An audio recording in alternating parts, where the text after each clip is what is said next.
Hey, greetings everybody, Dr. Jesse Wilson here, beautiful Orlando. Listen, last month I was preaching in one of my favorite cities, city of New York, New York. My son lives in Manhattan. I was preaching in Brooklyn, so I had to go across the Brooklyn Bridge. And when that bridge was built in the late 1800s, it was way over budget. The state had to bail out the investors, in fact. The reason it went over budget, the reason they struggled with cost overruns is because they spent months building not up, but building down into the bedrock of the East River. Folk complained about cost overruns, but the chief engineer's response was good. He said, the higher you want to build, the deeper you have to dig. That's it. Because the same thing applies to our doctrine. They have to be rooted in bedrock theology. If not, they won't be able to stand the weight of real life. We're learning how to stop weaponizing our preferences and start building on what actually holds us together. Now, before we answer the question, what are the Adventist pillars, we need to first determine what are the foundation stones that make us Christians in the first place.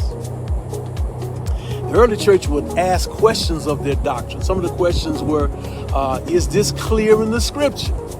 Was it repeated often?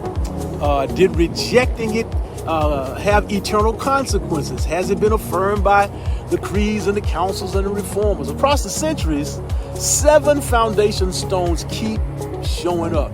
Monotheism, the Trinity, deity of Christ, resurrection, salvation by grace, authority of Scripture, second coming. You remove one of those and the whole structure tilts. You remove a bunch of them and it collapses. And I take a look at those stones, those foundations on page 17 of the book. You need to look at it. So when we have important discussions in church, it's always good to determine, is this one of the foundation stones? If the answer is yes, it's an essential. Then we need to defend it with clarity and energy and passion and charity. But if the answer is no, it's still important. But we probably want to treat it as a personal conviction. Still important, but not essential for everybody.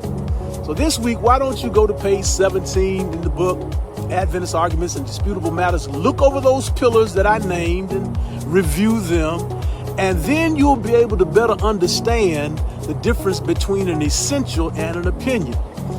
If you want the full playbook for separating bedrock issues from stained glass issues, just grab a copy of the book and get the first 3 chapters free when you do.